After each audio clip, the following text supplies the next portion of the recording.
Okay, we've got another edition of Team USA Tuesday. I'm Mike Willis with USA Wrestling.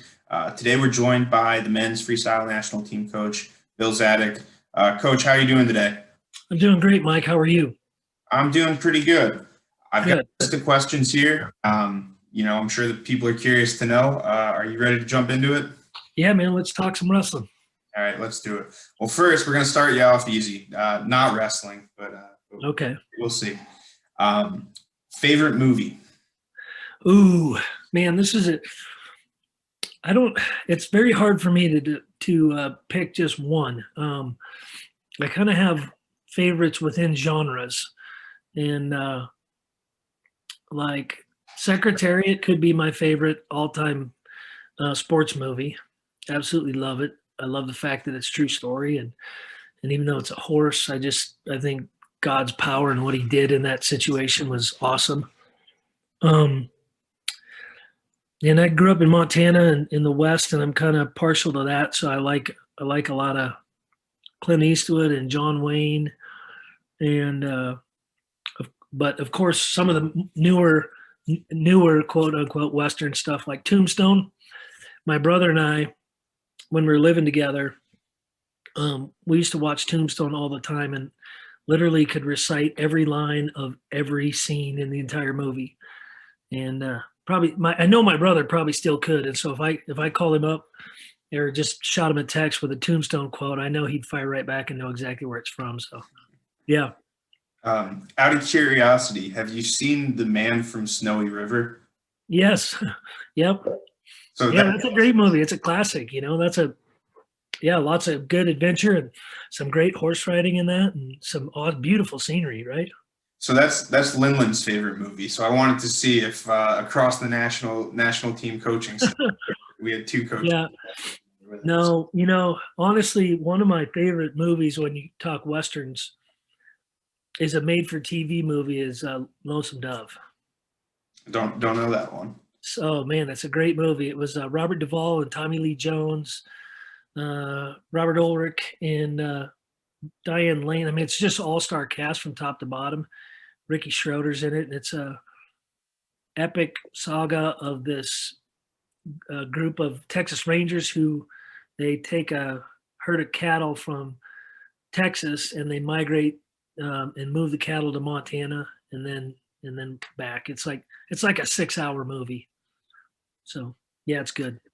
So I know you're a big hunter. Did you do any horseback riding growing up? Do you do any horseback riding now? A little bit, yeah. My parents, we actually got horses right about the time I was starting college. And so I had been on them a little bit before that, but then through my college years when I'd come home to visit my parents and family, of course, we'd always like to take the horses and head up to the mountains. And so, yeah, I love that kind of stuff. My wife, she grew up on a farm in Wisconsin and had horses, and I wouldn't consider myself a horseman. I can, if you give me a 4-H horse, I can stay on one, but yeah, it's fun. I do enjoy it. Very cool. Who is your favorite musical artist? Ooh, man, same kind of deal there. There's some classical composers that I like a lot. For a while I was listening to a lot of classical music and Mozart. There's a John Williams. Do you know who John Williams is? No, I'm showing my unculturedness here. I'm not. Yeah, John no, it maybe just your youth. He's a super famous composer that he's written like the Olympic March and the Olympic Promenade and a lot of those Olympic themes. And then he's written a bunch of the top movie scores like Superman and Close Encounters and Star Wars and a lot of when I became fascinated with this Olympic theme when I was a young kid, I went to the Olympics in 1984. My dad drove my brother and I and another coach down. And of course, that real dramatic music, it was super inspiring and fired me up. And then I started figuring out who this guy was, and I was like blown away that all the all the music he had written in his life. So he's John Williams is really good. Um, I like I like Christian music, gospel music, and there's a group that I like is called Third Day. Another guy, Jeremy Camp, that I like. Um, and I'm a big country music fan too. So like Johnny Cash, probably my favorite. Um, Waylon Jennings, I like him a lot. Chris Ledoux, I like a lot, and Gary Allen is probably my favorites. When you I'm were a classic rock. I'm a classic rock guy too, so I AC/DC and all that kind of stuff. Gotcha. When you were wrestling, like competing, did you listen to music before your matches, or were you a no music kind of guy? No, I was a no music kind of guy. I mean, if it was in the arena, it didn't bother me, but I didn't wear headphones and stuff. I just kind of liked um, the calm before the excitement, and then just kind of be um, just kind of clear my mind. I didn't really have anything on my mind, just kind of open and yeah, relaxed. Wow, makes sense. What's your favorite food? Um, well, my family's Lebanese, so Mediterranean food. So there's some ethnic dishes like stuffed grape leaves, and this another dish called lubies and riz that it's basically a red sauce garnish with beans and meat and a lot of cumin is kind of the dominant spice, and you put it over sautéed rice and vermicelli pasta. It's really good. That sounds awesome. And then Protein I'm a traditionally. steak and potatoes guy too. So What meat is traditionally used in that Lebanese dish? well, yeah, traditionally it's a lot of lamb, but growing up, my mother would use whatever we had on hand, which a lot of time was elk meat or venison, and more elk than venison, but and beef and whatever. But occasionally, even now, like my wife's learning how to make some of that stuff, and we'll go buy some lamb at the store and call my mom and say, "Hey, how do we do this?" Well, that's a pretty cool fusion of Montana and Yeah, yeah.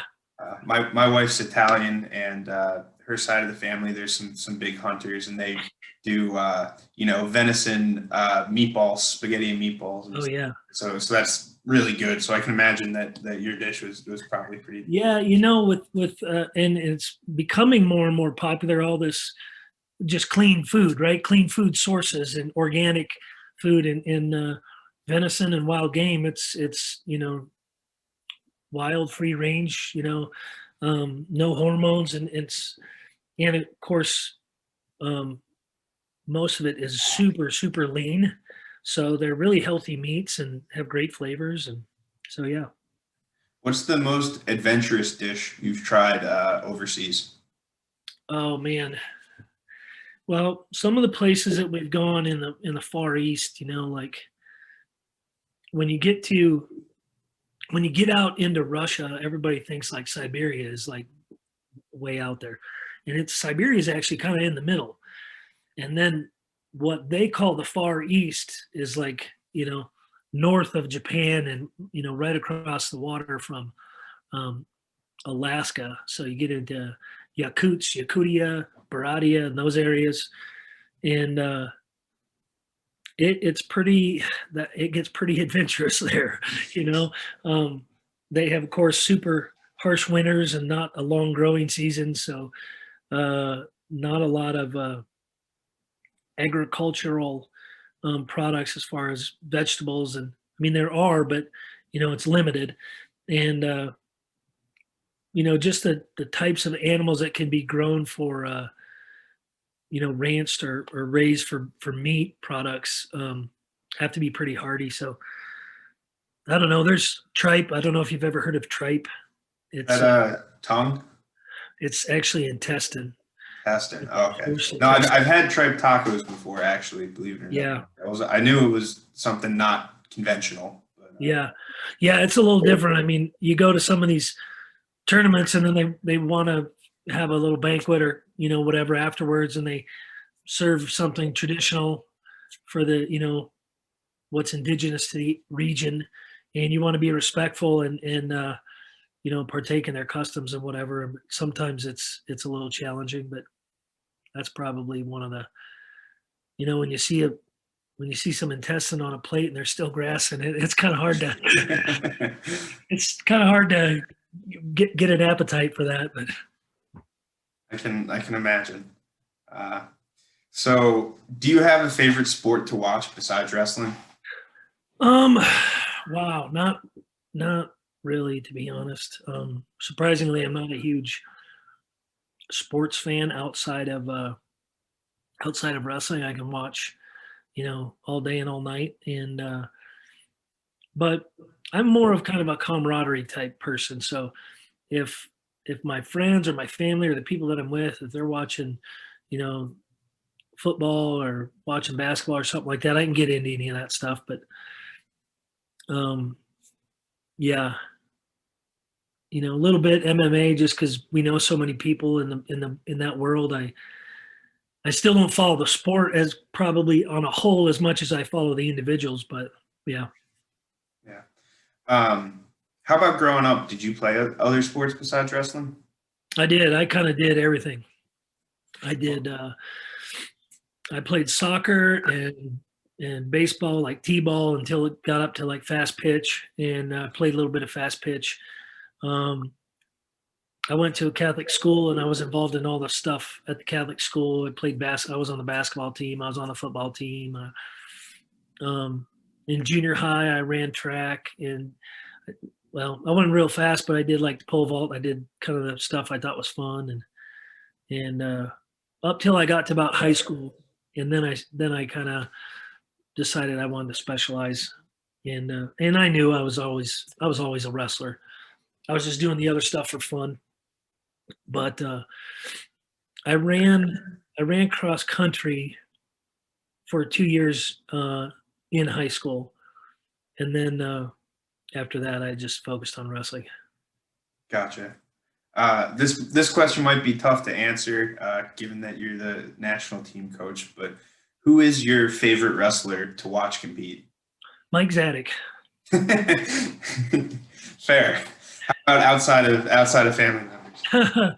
um, Man, I really love watching all of our guys. I'm blessed that we have such a great group of not just quote unquote national team, but the broader senior level athletes. Um, it's a lot of fun. We have a bunch of great people, great attitudes. They all give their every effort when they go out on the mat. They're exciting, they're fun, and they're really good too. So that obviously adds a lot to it. But yeah, anytime I see USA on the back, um, and that goes for our Greco and our women too. We have great teams and exciting athletes to watch right now, and so it's a lot of fun. How about growing up? Going to the 1984 Olympics. I'm sure you had your pick of heroes to choose from. Who were the guys that you like to watch coming up through the ranks? Yeah, man, that '84 team was such a great team. It was a lot of fun. Joe Gonzalez and Bobby Weaver and Barry Davis and Andy Ryan and Randy Lewis. Um, my style, I kind of wrestled a little bit at that time. I was 11, 10. I was a little more defensive oriented.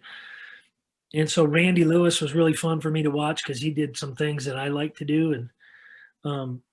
But my brother and I were probably huge Dave Schultz fans, and Mark. Um, we just we had this little thing that we would do called the Schultz Shuffle, and it was like how Dave used to kind of shuffled. He had a very lackadaisical, relaxed way about him. Of course, you hear about his personality, but he actually his walk kind of emulated that too. And so Mike and I, of course, saw him at the Olympics there. We had been down to Vegas a few times and watched the U.S. Open, and we would always mimic and imitate Schultz, and that's something that the Schultz Shuffle. We would try to do impersonations and stuff. So he was somebody. I mean, obviously a great wrestler, but he was ferocious. He was such a brutal, tough competitor and warrior, but this great guy on the side. So he was somebody I really looked up to. And of course, Coach Gable. I mean, his reputation precedes him. And but when I was in high school, John too. John Smith was in the peak of his career, and he was somebody that I knew I was going to be about that size, and so I was really trying to learn, and I loved watching him. And he was, man, he does some amazing stuff, and it was so fun. So um, yeah, those are probably the two guys I watched the most, was John and Dave. I know we touched on it a little bit, but in your time when you're off the mats and away from wrestling a little bit, what are some of your hobbies? Yeah, well, I just love my family, and so anything that my family can be all together. You already mentioned, I love being in outdoors, so hunting, fishing, camping. It doesn't. It's kind of adventure, so I don't have to be hunting or have to be fishing, but just being out in nature and exploring is pretty peaceful and rejuvenating to me. So anytime I go out for a hike, and just I always wonder what's over the next hill, and so that kind of stuff. Yeah, well, Colorado's a good place to be for that sort of thing. It is. It is. The few moments that I get a little bit of time to go out, it's convenient. Yeah. What's the best thing you brought back for a hunt from a hunt? The best thing, well, I would naturally assume you mean like trophy wise, right? Like animals. Um, you know, the experience is really the main things. My brother and I went to Alaska this fall. It's a trip. We went with another friend, and trip we've been planning for about 4.5 years, and it just really was a lot of fun. Just because it's great people, and you sit around and camp, and you don't have these things ringing your ear off, and we flew in on um, in a bush plane. We flew in about an hour flight, so we're 60 miles from the nearest road, and we actually drove 110 miles to a remote airstrip and flew off a gravel airstrip out into. So that's kind of stuff that I like, and that was really fun. Um, yeah, those things are probably the most. I love chasing elk. I love elk hunting because that's I grew up in Montana, and they're real majestic and fascinating animal. But it's always about the people. What you find is that it's the the hunt and the success of the hunt and the success of the camping trip or whatever it is. It's all hinges around the people that you spend time with. So you can be funny or you can be serious with this answer. But what is your biggest fear? Being embarrassed. Yeah. All right, that's fair. Yeah, that's I think that's a remarkably man thing to say, probably, but um, yeah, I think we all want respect in our lives and in our livelihoods, um, and let's see, and ticks too. I don't like ticks as much as I like outdoors. I don't like them little creepy crawly snakes. I'm okay with snakes. I'm okay with lots of critters. I don't like ticks. Yeah, fair enough. Yeah, I mean those things can put you out of commission for a long time. So that makes sense to me. Yeah. Um, so obviously you've been pretty busy recently. Not that you're not always busy, you are, but we had a national team camp in Ohio.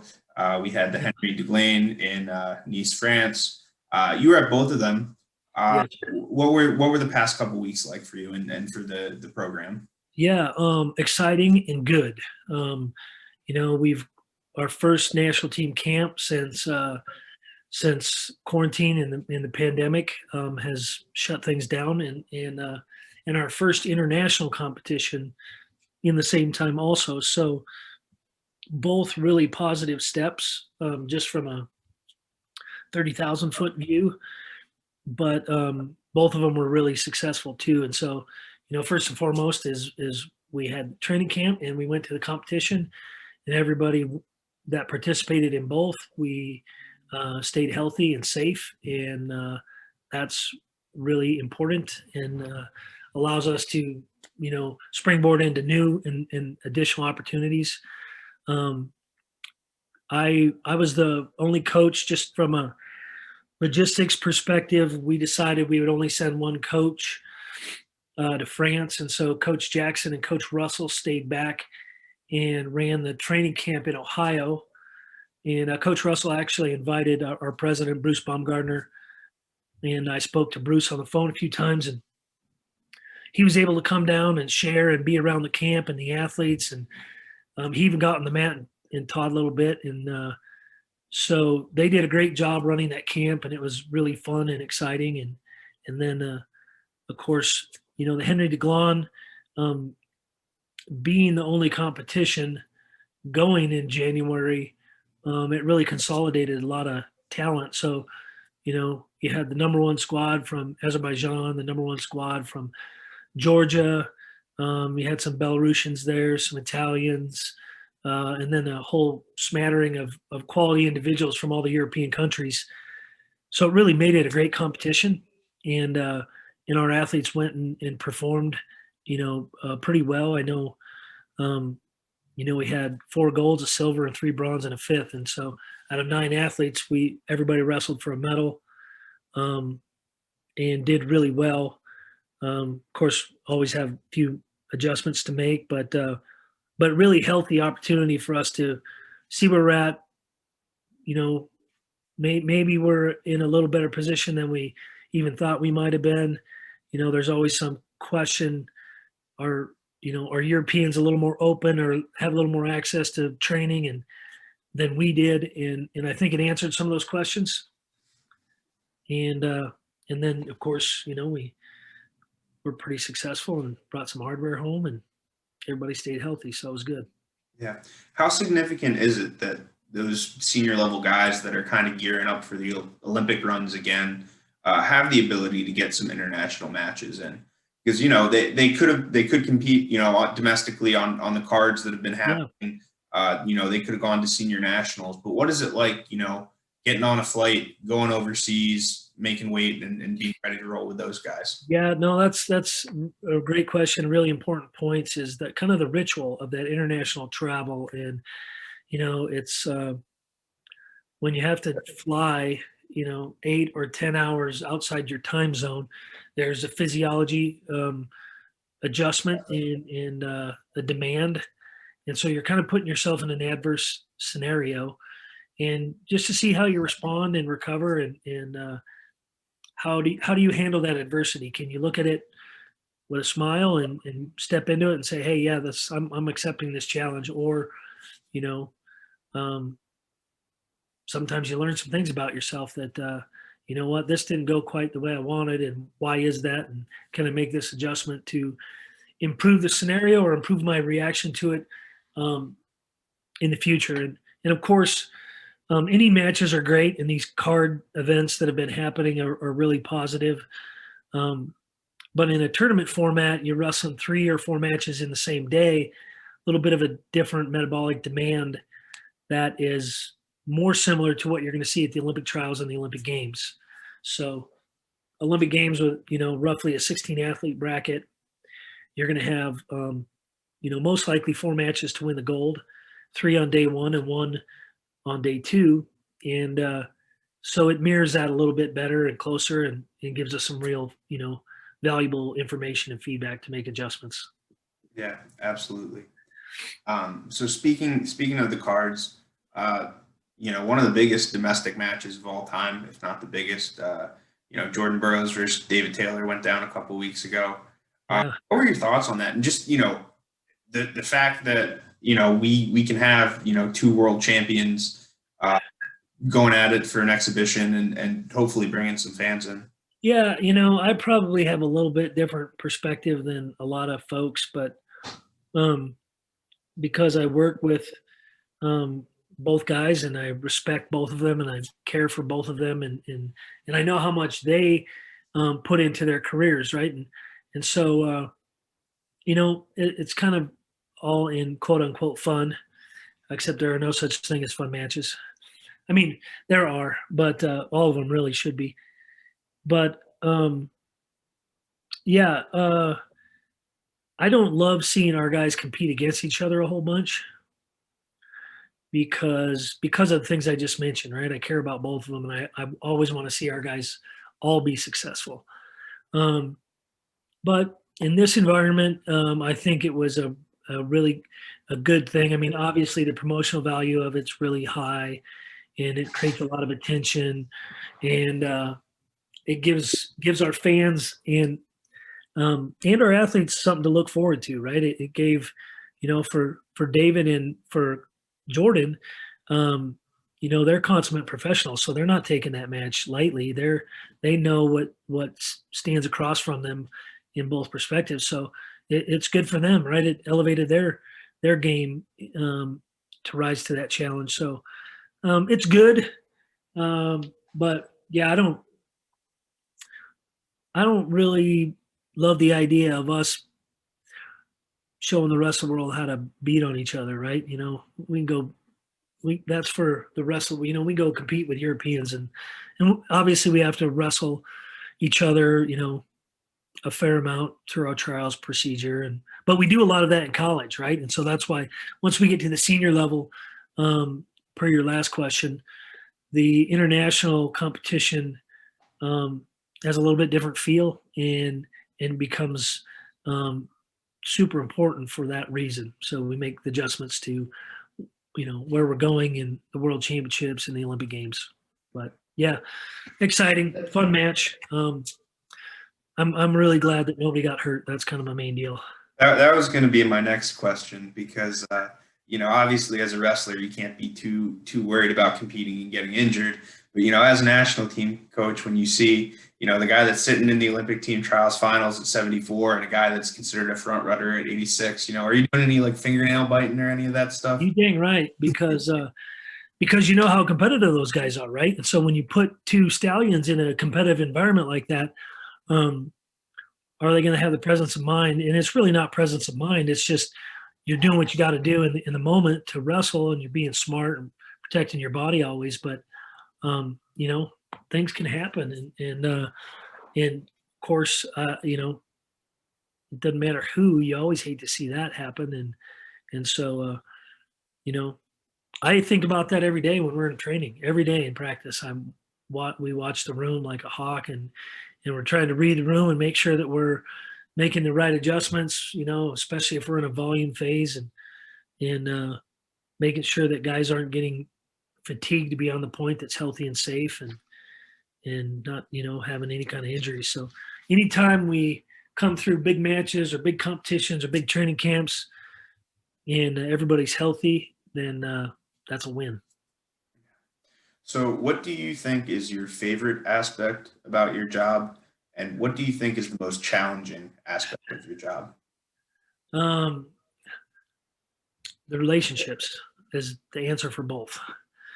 Um, it is definitely the most rewarding part is getting to know people on a personal level and helping them to accomplish what they want. I mean, it's their careers, and our staff. We have a great staff with Coach Jackson and Coach Russell. That they're great guys and great men to lead, and getting to know those guys and understanding how they want to execute their careers and how can we help them to get where they want to be. Um, that's and when you see somebody uh, accomplish those things, or even just make progress in that direction, it becomes the reward. But it's also the challenge too. It's because sometimes these guys, they come in with some pretty good ideas and pretty good confidence, and sometimes their ideas don't match your ideas as far as how to get to where they want to be. And so, but it's developing rapport and trust and communication between the individuals, their personal coaches, and their environments where they train daily, and what we're analyzing the entire rest of the world, and making adjustments to trends that are emerging all the time. And so that's challenging. And then just a remote nature, different than a college coach, when you don't have 30, 40 guys that you have your hands on immediately, that can be challenging at times too. But you accept the challenges, and then honestly, they turn into the rewards. So Yeah. So how do you find that balance when guys are coming in from all over the country from different systems? A lot of them are coming in and they've won world medals and they are confident in their abilities. But how do you get folks kind of on the same page and say, hey, you're you and you're representing your program, but you're also sort of part of Team USA.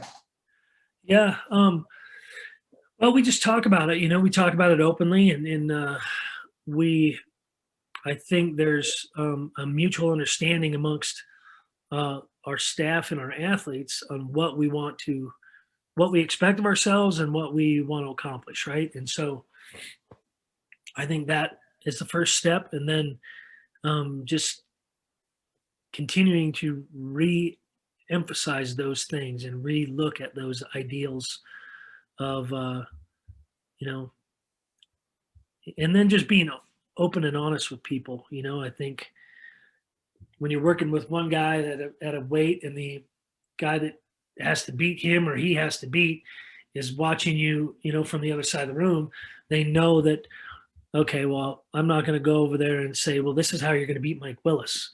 Okay, we're gonna stay focused on what our goals are, which is to be Olympic and world champions, and we know what those things are. And then between you guys, you're gonna iron that part out, and we're gonna stay focused on elevating our team as a whole.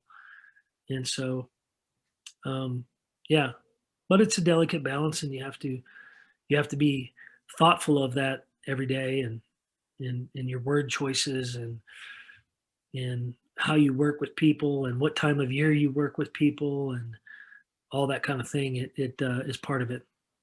And I would assume with the stakes being higher during the Olympic years and the weight classes consolidating, I would assume that's an even kind of tighter rope to walk during those years. Is that the case? Um, yeah, I mean, not as much from our standpoint. It is probably more for the athletes, right? Because I mean, it's their careers, and they feel that pressure because they know what's coming down, and um, we inevitably have to make some adjustments, but we don't have to make macro adjustments. It's just keeping focused on those same things and doing everything we can to help our team, and be prepared, to face what we're going to face from the rest of the world, and that helps keep everybody. We all understand what the focus is, and so everybody knows which direction we're going, and they find their own. It's not like it's this narrow. It's we're trying to make it this wide so everybody can find their individual path within that direction. How did you first get involved in the sport? Um, my dad was a wrestling junkie, loved wrestling, and we would wrestle in the house, and we would watch, the local club and high school stuff. And my dad had started wrestling when he was in high school, about sophomore year, I think, is when Montana officially sanctioned high school wrestling. And he'd been a football player and done other sports, and when he found wrestling, he just really loved it. And so he went on to college, and then he coached wrestling after he graduated college, and then he had gotten into business and was away from coaching for a good while when I came along and my brother came along, and so we were just kind of fans, and like little, a lot of little kids kind of follow what your dad does, and you want to be like your dad, and so that's how we got started. And when I was first grade, the teacher was passing out a slip. It was basically a flyer to join the local club, and I thought it was a ticket to go watch a match. I'm like, heck, well, I'll grab that, and me and my dad can go do this thing. And and so that's kind of how I started. We took that thing and went down, joined the club, and 2 years later, my dad was the head coach, and as they say, the rest is history.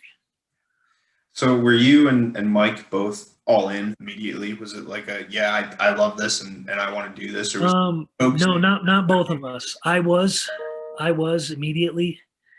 I mean, I started when I was 5, and and so Mike started. He started about the same time. He started when he was 5, but I'm 5 years older than him. So but I was 10 when Mike started, and he was kind of already like, "You're Zadick, and Zadick's Russell, so catch up." And and so it took him a little bit longer to really, for his passion to really start to fuel his career. Probably about time he was in high school is kind of when the switch flipped. And he and I have talked about it since then, so I know it from having thought back and analyzed our paths. But then he went on and just kind of was doing great things. He only lost one match in high school, and it was kind of a fluky deal, and set the takedown record and the pin record, and won Fargo a couple times, and yeah. So, but yeah, a little bit different development and maturation process. It certainly shaped my coaching, knowing those things and how it happens, and because you have all the same elements, right? Same coaching and same opportunities and information. It's just you have to.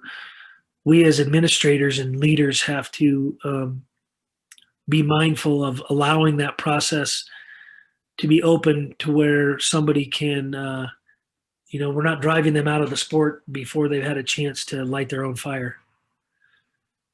Yeah, absolutely.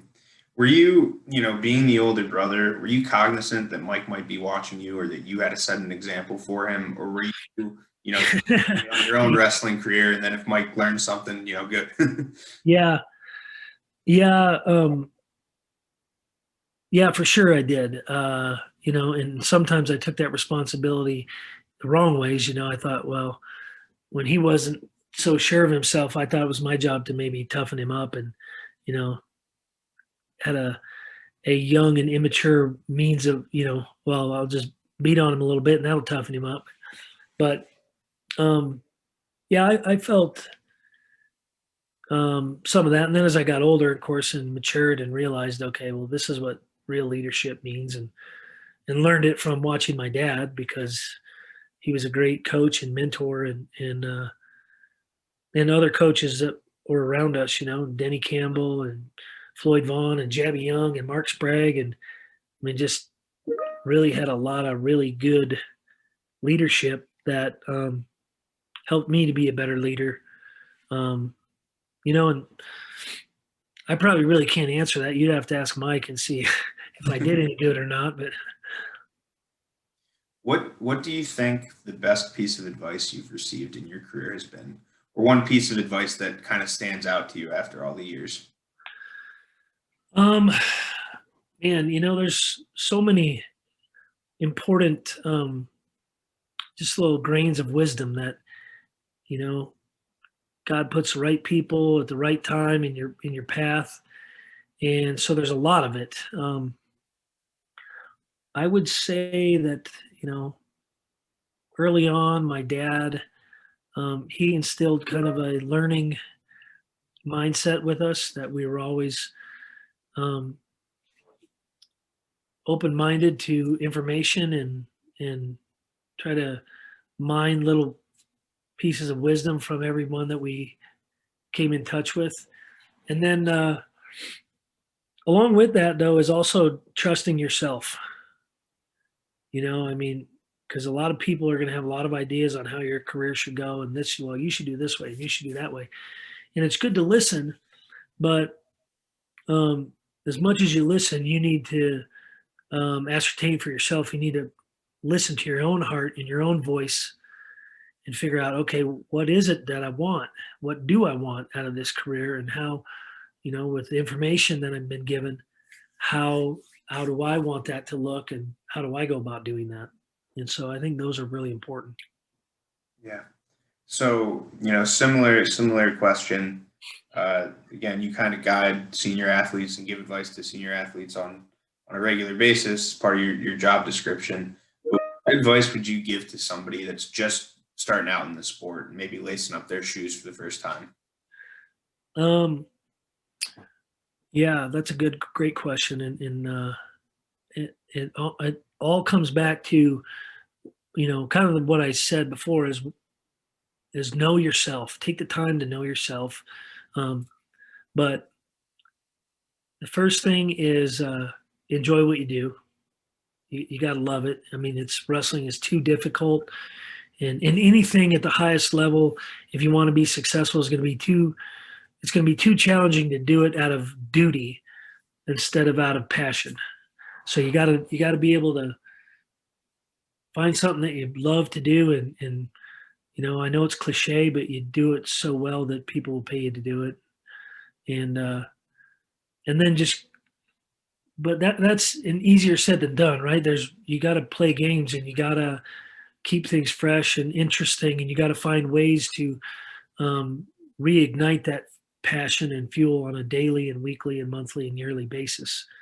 Um, and then you got to take care of yourself, physically, of course, but mentally, more probably even than physically, is taking care of yourself mentally so that you get rest when you need rest, and you can be focused when you need to be focused, and you're hungry and you're ready to work when the time is right to be working, and so um, yeah, I guess it all comes back to loving what you do, and then just being hungry for information and how to improve, strive for you know I guess my parents, and the faith that they exampled modeled for our family, um, there was a lot of humility, and so you have to be humble enough to deal with reality every day. You have to be humble enough to look at yourself and say, okay, I did these things good, but this is where I need to improve. This is an area that I'm not so good. How do I improve in that area so that I can continue to progress? And that was something that I think, um, along with passion, is that continual learn and growth mindset that's probably instilled from my parents. When you were a competitor, what motivated you the most to get the most out of yourself? And as a coach, does your motivation for being the best coach you can be come from the same place, or is it something different? Yeah, I would say early on it was just about getting my hand raised when I was a young kid. But as you mature, it changes and hopefully it evolves. And it was about getting the most out of myself. And there's a period where you're as a intermediate level athlete, you're pretty good. I graduated high school, and I had strong leadership from my father that I really was establishing independence, as a man on my own, and in college and in those years where you have to, if you don't know it at that time, everybody has to go through it. When that occurs, I think is different for each person, but for me, that's when that was, and then it became truly more about not just getting my hand raised, but loving what I'm doing, and in making myself independent enough to improve on a daily, weekly, yearly basis to go the direction I wanted to. And as a coach, has that kind of continued to change and progress? Yeah, yeah, for sure. As a coach, I'm always in touch with the idea that it's their careers, and I certainly have information and experience and wisdom and some knowledge that I can share. But I want to I want to fuel uh, their own ambition, right? I want it to come from them, and if it comes from them, then we're gonna be a great team. And um, you know, you can sometimes you can drag people kicking and screaming up a podium, but not not as high as they can propel themselves. And so, you know, that's that's what I that's what I think about on a daily basis. All right. And last question I got for you today, Bill. But what is your best wrestling memory to date? Um, Boy, there's a lot of good ones. Of course, the World Championships was a great thing. My family was all there. My brother won the silver medal the day before, so that was a huge high point. NCAA championships, um, great thing as well.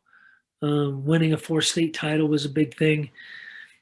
You know, it's kind of interesting because all those moments, they're really similar in nature. It's whenever you encounter them, it's the biggest moment you've ever wrestled in your life until there's the next bigger one. And so, um, you know, I can remember tournaments when I was in junior high and high school that were big pivotal matches because there was a lot of preparation involved. There was a lot riding on it. There was, you know, prestige and maybe name recognition on the part of my opponent. And so whenever you encounter that, you know you have an opportunity to rise to the challenge. And so every time you do, I think those are big moments. And so there's a lot of them. And yeah, I think I think as a coach, when you do something as a group, as a team, there's no sweeter reward than that. So when we won as a team, um, yeah, I'd like to duplicate that about 10 more times. Sounds good to me. Yeah. Um, all right, Bill. Hey, thanks for giving us a little insight today. Thanks for coming on and talking with us. I enjoyed the conversation. Appreciate you. Yeah. I appreciate you too, Mike. Thanks a lot for having me. All right, this has been another Team USA Tuesday. I'm Mike Willis for Bill Zadick. Thanks for tuning in.